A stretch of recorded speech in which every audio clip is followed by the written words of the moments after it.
Welcome day 3 of the Workbench video. Today is October 7th.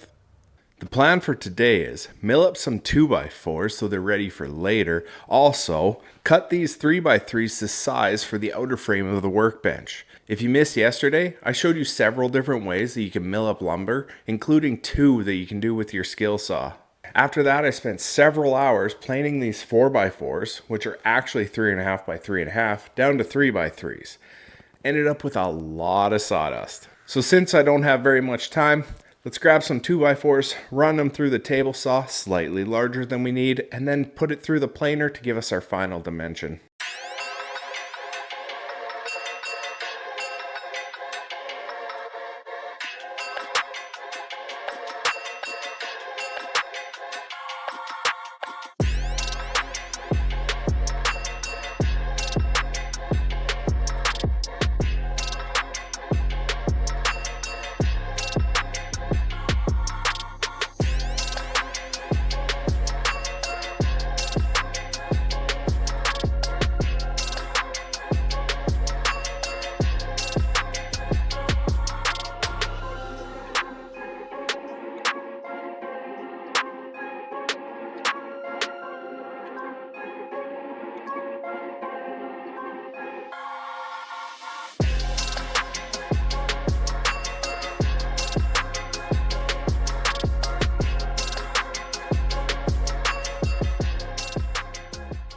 So what I'm about to show you is extremely basic, but this is geared towards people who have never built anything. Their first project is going to be a workbench, and all you have is a skill saw. So you'll need 2 things. You'll need a square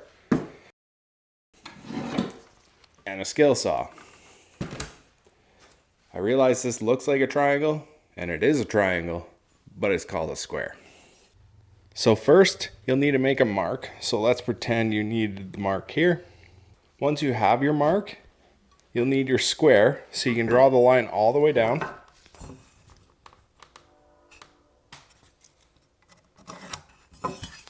If this is the piece you're keeping, you want to keep the right side of your blade on this line and not go past.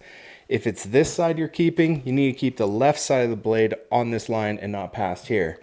If you just cut down the middle, both will be slightly off and you're going to have problems down the road, trust me. So yeah, to do this, just line up your blade as I mentioned, and then use your square as a straight edge, and then just push forward. If you have any questions with building this workbench at all, leave a comment below and I'll do my best to answer it.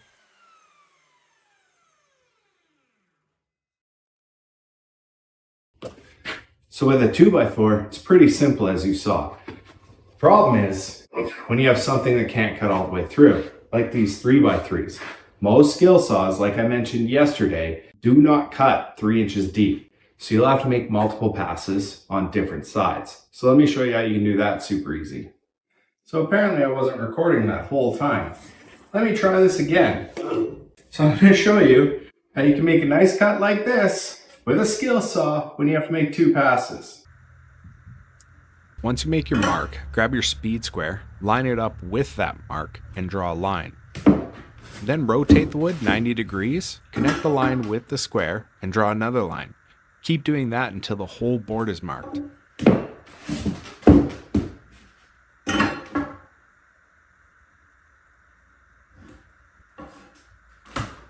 Again, line up your blade with mark, use your speed square as a guide, and push forward.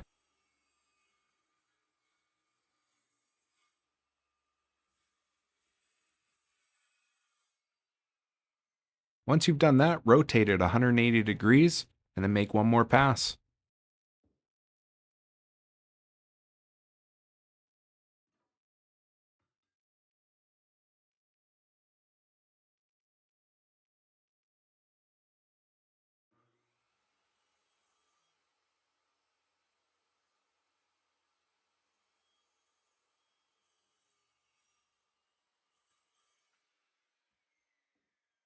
So yeah, you can just see the pencil mark. That's pretty much what I was going for. A little bit closer would have been nice, but not too bad.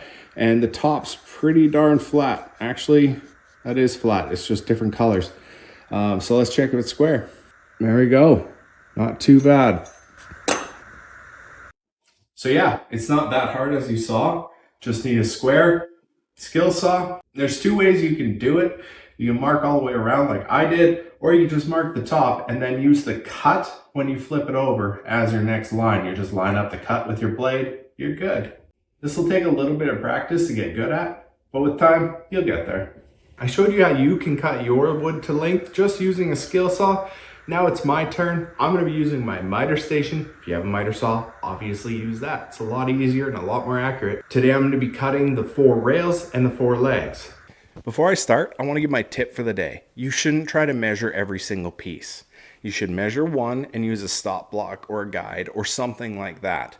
It is more important to have all the legs the same size, even if they're too big or too small, than trying to measure every single piece out because you'll never get it right. A good example of this, I have about 20 supports to cut out. If I try to measure every single one, I'm never gonna get it exactly right, and there's gonna be slight deviations, either too small or too big. Even if it's only a couple of millimeters, the workbench will be wavy. Some will have a gap, some will be slightly too big. So yeah, when possible, use a stop block. That's what I'll be doing, except for the 4 long rails. There is a way I could do it, but it's only 4 pieces and I think I can get it. But definitely for all the supports, I'll be using a stop block for all of those. Let's get started so I don't have another 16-hour day.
Now's a good time to tell you about the fact of the day. Did you know not all trees grow big and strong? The world's shortest tree is a dwarf willow, which lives in the northerly and Arctic tundra regions and rarely grows more than a couple inches high. I swear there's a joke in there somewhere.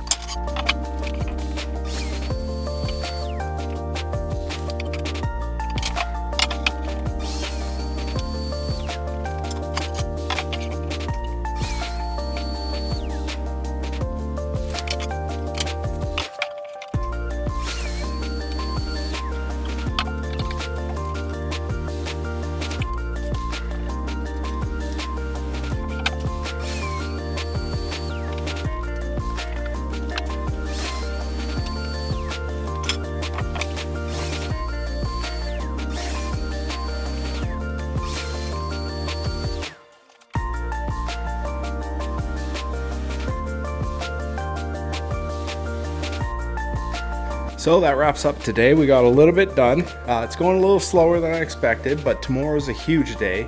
Tomorrow we're gonna be taking notches out of the legs. Again, I'll show you how to do that with just a skill saw.